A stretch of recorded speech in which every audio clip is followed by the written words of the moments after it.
يعني تحكيم محلي ولا اجانب للضمه كلها؟ ما دام ما فيش جمهور مفيش ضغط والكابتن عصام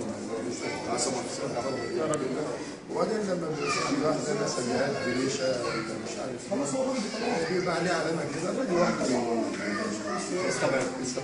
فانا واثق في التحكيم المصري سيرش ده صفه ثانيه انا رئيس لجنه الانديه فكل الانديه بالنسبه لي سواسيه القصه مش تحت الدوله اتفضل القصه في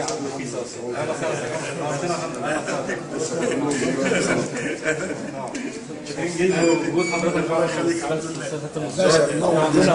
حبيبي المصريين كلهم طبعا دافع الاول عن كل طبعا الاسماعيليه لا طبعا وجود سياده المستشار ماتش نهائي من الاول ان شاء الله نكسب باذن الله ان شاء الله. عايزين صفقه بقى من النادي الاسماعيلي. احنا فيها اهو. لا في صفقتين ان شاء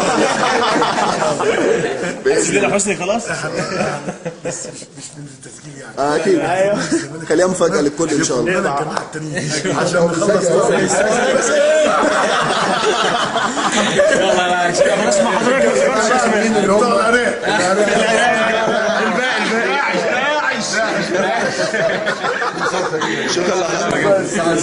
شكرا لحضرتك.